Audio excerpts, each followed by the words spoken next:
عیسائیوں کا یہ عقیدہ ہے کہ حضرت عیسیٰ علیہ السلام کو اللہ نے جنا، معاذ اللہ معاذ اللہ، یعنی حضرت عیسیٰ علیہ السلام اللہ تعالیٰ کے بیٹے ہیں، جس کو سورہ مریم میں بہت سخت الفاظ کے ساتھ اللہ تعالیٰ نے تردید کی ہے۔ اللہ تعالیٰ فرماتا ہے یہ لوگ کہتے ہیں کہ اللہ تعالیٰ کی کوئی اولاد ہے۔ ایسی بات کہنے والوں، حقیقت یہ ہے کہ تم نے بڑے سنگین جرم کا ارتکاب کیا ہے۔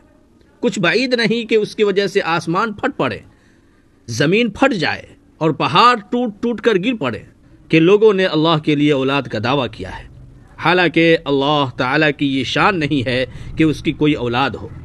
سورہ اخلاص میں بھی اللہ تعالیٰ نے واضح الفاظ میں بیان کر دیا کہ اس کی نہ کوئی اولاد ہے اور نہ وہ کسی کی اولاد ہے، لم یلد ولم یولد۔ غرضے کہ قرآن و حدیث کی واضح تعلیمات کی روشنی میں تمام مسلمانوں کا یہ عقیدہ ہے کہ حضرت عیسیٰ علیہ السلام اللہ تعالیٰ کے بیٹے نہیں ہیں، بلکہ بشر ہیں، انسان ہیں، نبی ہیں، اور اس میں کوئی سمجھوتا نہیں کیا جا سکتا۔ عیسائی حضرات 25 دسمبر کو اس یقین کے ساتھ میری کرسمس مناتے ہیں کہ 25 دسمبر کو اللہ تعالیٰ نے حضرت عیسیٰ علیہ السلام کو جنم دیا۔ نعوذ باللہ نعوذ باللہ۔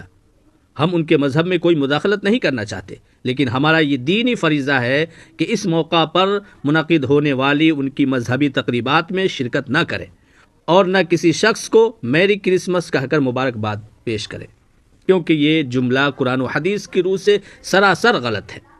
ہاں، اگر آپ کا کوئی پڑوسی یا ساتھی عیسائی ہے اور وہ اس موقع پر میری کرسمس کہتا ہے تو آپ خوش اسلوبی کے ساتھ دوسرے الفاظ مثلا شکریہ وغیرہ کہہ کر کنارہ کشی اختیار کر لیں، کیونکہ جس عقیدہ کے ساتھ میری کرسمس منایا جاتا ہے وہ قرآنی تعلیمات کے سراسر خلاف ہے۔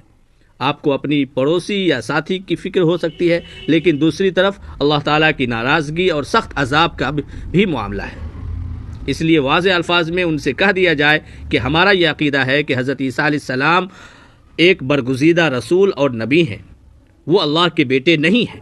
اس لیے اس موقع پر منعقد ہونے والی تمام تقریبات میں شرکت سے مسلمانوں کو خاص طور سے بچنے کی ضرورت ہے۔